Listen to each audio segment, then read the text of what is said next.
In the vast darkness of space in the year 2185, Jack Morrison sat in his fighter cockpit, his hands steady on the controls. Earth's Defense Force had given him their newest and fastest ship, knowing his reputation for bringing crews home alive. Through the viewport, he watched the stars glitter against the black canvas of space, each one holding potential dangers and secrets. Jack wasn't always a legendary pilot. He grew up in a small town in Colorado, dreaming of the stars while watching ships take off from the nearby spaceport. His parents worked in the terraforming industry, helping make other planets habitable for human life. Their stories of distant worlds fueled his imagination and drive to join the Defense Force.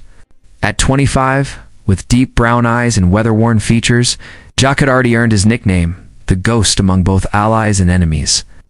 He got this name not from stealth technology, but from his uncanny ability to appear where enemies least expected and vanish before they could respond. His combat record stood unmatched: 37 victories, 0 losses. Lisa Carter, his wingman and closest friend, often joked that Jack had some kind of sixth sense. She flew by his side in every battle, her red-striped fighter complementing his blue-marked vessel.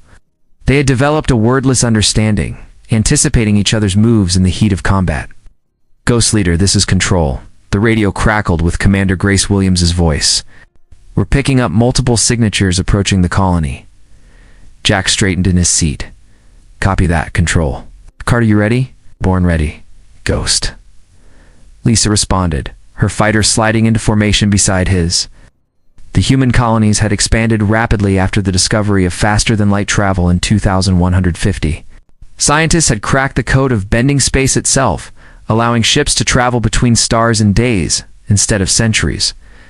This breakthrough led humanity to spread across dozens of star systems, establishing homes on distant worlds. But they weren't alone out there. Other civilizations had their own empires, and not all of them welcomed humanity's expansion. The Celestial Empire, in particular, saw Earth's colonies as a threat to their dominion. Jack's squadron patrolled the border between human and celestial space, protecting the colonies from raids and attacks. His reputation had grown with each successful defense, each impossible victory. Some said he could predict where enemies would be before they arrived. Others claimed his ship moved like water, flowing around enemy fire instead of flying through it. "Multiple contacts, 12 o'clock high," Lisa called out. "Looks like a raiding party." Jack's fingers danced across his controls, bringing his weapons online. "All wings form up. Remember your training. We're not here to be heroes. We're here to protect our people." His squadron moved into attack formation, 12 ships arranged in a three-dimensional arrow. They had drilled this maneuver countless times under his leadership. Each pilot knew their role, trusted their training, and most importantly, trusted Jack. As the enemy ships appeared on his visual display, Jack felt the familiar calm settle over him. Time seemed to slow down as his mind calculated vectors, speeds, and positions. This was why they called him the Ghost in combat. He operated on a different level, as if he could see the battle before it happened. For Earth and her colonies, Jack broadcast to his squadron, "Let's show them why they fear the sight of our ships." The battle was about to begin, and Jack Morrison, the Ghost of the Defense Force, was ready to add another victory to his legend. The squadron formed up behind him, their engines glowing bright against the starfield, ready to defend their homes and their future among the stars. The story of Jack Morrison was just beginning, and soon his name would echo across the galaxy, striking fear into the hearts of those who threatened humanity's peaceful expansion into the stars. Queen Diana of the Celestial Empire stood at her command center, her dark hair falling over her shoulders as she studied the holographic battle maps. Reports of Earth's expansion troubled her. More specifically, one name kept appearing in every failed military operation: Jack Morrison. The latest news had reached her flagship. Another elite squadron lost to Morrison's tactics. Her generals feared him, though none would admit it openly. They called him the Ghost, a name that made her both curious and angry. "Your Majesty." General Richard Blake approached, his uniform crisp despite the tense atmosphere. "The colony on New Haven is nearly defenseless. Our forces are ready to strike." Diana nodded slowly. New Haven was a crucial human settlement, rich in rare minerals needed for spaceship construction. Taking it would cripple Earth's military production and send a clear message across the galaxy.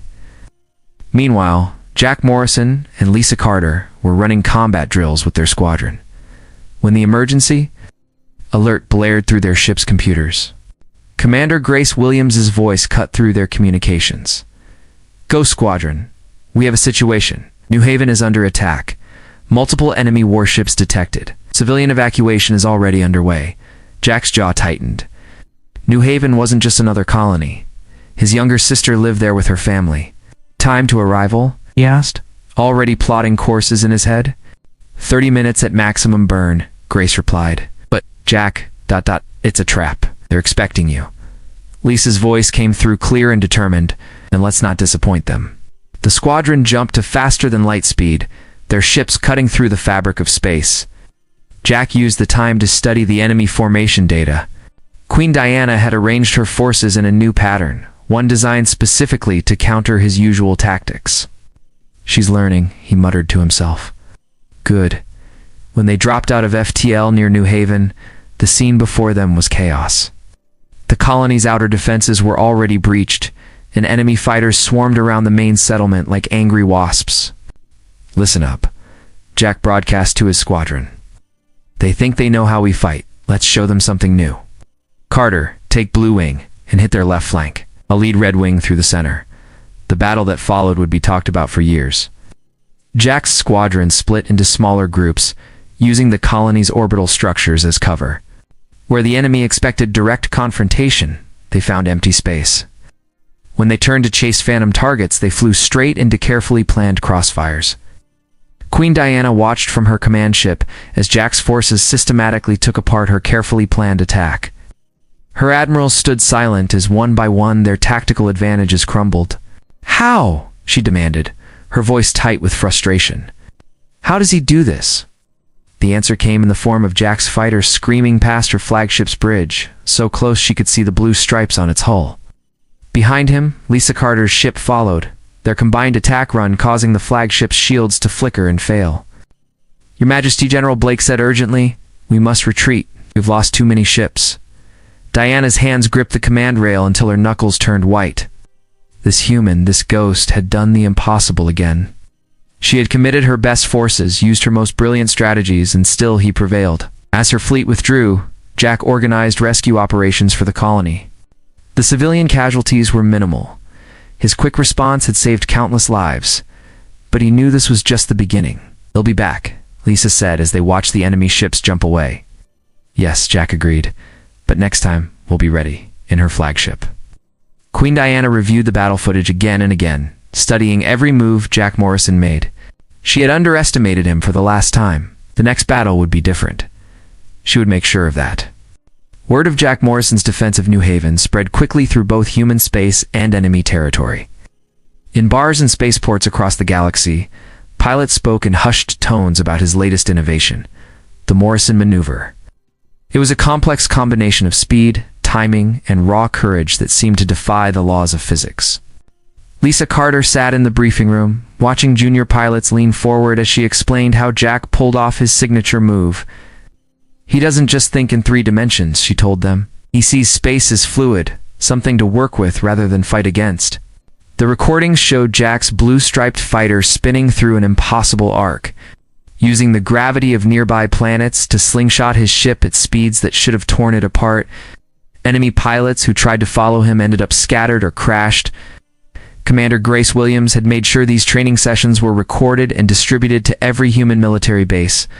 "The more they know about Jack," she said, "the more our enemies will fear him." In her throne room, Queen Diana received another report of a failed attack. Her admiral, Stephen Pierce, stood at attention as he delivered the news. "Your Majesty, we lost contact with Battle Group 7. The ghost was there." Diana's face remained calm, but her fingers drummed against her throne's armrest. "Just hearing his name makes our pilots hesitate now. This has to stop." But stopping Jack Morrison proved impossible. He appeared where he was least expected, led impossible rescue missions, and vanished before enemy reinforcements could arrive. His squadron moved like a single organism, adapting to any situation. During one particularly fierce battle, Jack found himself surrounded by enemy fighters. Instead of retreating, he cut his engines, letting his ship drift. The enemy pilots, expecting him to run, flew past him. In that split second, he reactivated his systems and picked them off one by one. Lisa watched the whole thing from her cockpit. "You're going to give me a heart attack one of these days, Ghost," she said over the com. Jack's quiet laugh came back. "Trust the drift, Carter. Space wants to help us if we let it." His words spread through the ranks. Young pilots started practicing engine cuts and drift maneuvers, trying to replicate his success. Most failed, but a few showed promise. Jack took time to teach them personally, building a new generation of defenders. Commander Grace organized a special training program based on Jack's techniques. "We can't all be ghosts," she told the recruits, "but we can learn to think like him." The psychological impact on enemy forces grew stronger with each passing week. Ships would retreat at the mere mention of his presence. Queen Diana's officers began making excuses to avoid assignments where they might encounter him. During a skirmish near Jupiter's moons, an enemy commander surrendered his entire squadron rather than face Jack in combat. When asked why, he simply said, "You can't fight a ghost." Lisa noticed changes in Jack too. He spent more time mentoring young pilots, sharing not just tactics but philosophy. "Space is vast," he would tell them, "but it's not empty. It's alive with energy, gravity, and radiation. Learn to read these signs, and you'll never fly blind." Queen Diana's spies recorded everything they could about him, trying to find a weakness. Instead, they only added to his legend. Stories circulated about how he could predict enemy movements before they happened, how his ship could turn impossible corners, how he never lost a pilot under his command. "He's not superhuman," Lisa reminded everyone who would listen. "It's just the best of what humanity can be when we push our limits." As the war continued, Jack Morrison's name became more than just a call sign or a threat. It became a symbol of hope for the human colonies, and a reminder that sometimes the greatest power comes not from advanced weapons or massive fleets, but from understanding the dance between ship and space, pilot and void. Queen Diana paced in her private chambers aboard her flagship, the massive view screen showing the Arcturus system spread out before her. Obsession with defeating Jack Morrison had grown into something that consumed her every waking moment. She had spent months planning this trap, gathering her forces in secret. "Your Majesty," Admiral Pierce entered with urgent news. "Our scouts report Ghost Squadron is responding to the distress call just as you predicted." Diana's lips curved into a slight smile. She had orchestrated a fake distress signal from a civilian transport, knowing Morrison's reputation for never abandoning those in need. Now she would use his greatest strength, his humanity, against him. Meanwhile, Jack Morrison felt uneasy as his squadron approached the coordinates. Something about this mission didn't feel right. Lisa Carter voiced his concerns over their private channel. "Ghost, my scanners are picking up unusual energy readings. This feels wrong." "I know," Jack replied, his eyes scanning the starfield. "But if there's even a chance civilians are in danger, we have to check." As they entered the Arcturus system, the trap sprung. Warships emerged from behind moons and asteroids, their weapons already charging. Queen Diana's voice broadcast across all frequencies. "Jack Morrison. Finally, we meet properly." Jack's hands tightened on his controls. He counted at least 30 capital ships and over 100 fighters. Even for him, these odds seemed impossible. "Squadron, defensive formation Delta," he ordered calmly. "Carter, take the lead on our exit vector." But Diana had planned for this. More ships appeared behind them, cutting off their escape route. "No running this time, Ghost. Today, your legend ends." What followed was unlike any battle the galaxy had ever seen. Jack's squadron moved like water through the enemy formation. Using the complex gravitational fields of Arcturus's multiple stars to their advantage, the Morrison maneuver became something new, something even more impossible. Lisa watched in awe as Jack's ship danced through space, leading Diana's forces into one trap after another. Enemy ships collided, trying to follow his path, while others fell victim to the system's treacherous radiation belts. "How?" Diana demanded, watching her carefully laid plans fall apart. "How does he keep doing this?" The battle reached its peak when Jack's fighters shot past Diana's flagship, so close that she could see him through the bridge viewport. In that moment, their eyes met across the void of space, and Diana felt something she hadn't experienced in years: fear. The legendary Ghost was no longer just a name or a story. He was real, and he was proving more formidable than even her worst nightmares had suggested. "Your Majesty, Admiral," Pierce's voice shook. "We've lost contact with the entire Third Fleet. They're gone." Diana stood frozen, watching as Jack Morrison systematically dismantled her trap. Her hands gripped the command rail so tight her knuckles turned white. This was supposed to be her moment of triumph, but instead, "Ghost Squadron, form up on my wing," Jack's calm voice carried across the battlefield. "Let's show Her Majesty why they call us ghosts." The remaining enemy ships began to retreat, their formations breaking apart in panic. Diana's carefully constructed trap had become a cage for her own forces. Lisa's voice crackled over the comm. "Ghost enemy flagship is powering up their jump drive." "Let them go," Jack replied. "They've learned what they needed to learn today." As Diana's flagship prepared to jump away, she kept her eyes fixed on the small fighter that had destroyed her best-laid plans. The name Jack Morrison would haunt her dreams now, not as a mystery to be solved, but as a force of nature that could not be contained. The Battle of Arcturus would be remembered as the day when the legend of the Ghost became something more than just a story. It became a testament to the indomitable spirit of humanity, embodied in one pilot who refused to accept impossible odds. Earth's last standing colony, New Terra, faced its darkest hour. Queen Diana had gathered every remaining ship in her empire for one final assault. The colony's defense platforms glowed hot from constant fire, while civilian ships rushed to evacuate the millions of inhabitants. Jack Morrison stood in the briefing room with Lisa Carter and Commander Grace Williams, studying the tactical display. They all knew this would be different from any previous battle. "They're not trying to win anymore," Jack said quietly. "They're trying to make sure we all lose." Grace nodded grimly. "Our intel suggests Diana has equipped her flagship with a quantum detonator. If it goes off, it'll tear a hole in space-time. Nothing within 2 light years will survive." Lisa stepped closer to the display. "Then we stop her before she gets close enough to use it." The entire Ghost Squadron launched into space, their engines burning bright against the darkness. Behind them, New Terra's golden atmosphere shimmered like a jewel worth protecting. Diana's fleet emerged from hyperspace in waves, thousands of ships filling the void. Her voice broadcast across all frequencies. "Surrender now, Morrison. I'll spare the civilians." Jack's response was simple. "You know I can't do that. It's Diana." The battle that followed would be written about in history books for centuries to come. Ghost squadrons struck like lightning, their formations flowing through enemy lines with impossible precision. Jack led from the front, his blue-striped fighter leaving trails of destruction in its wake. But Diana had learned from her defeats.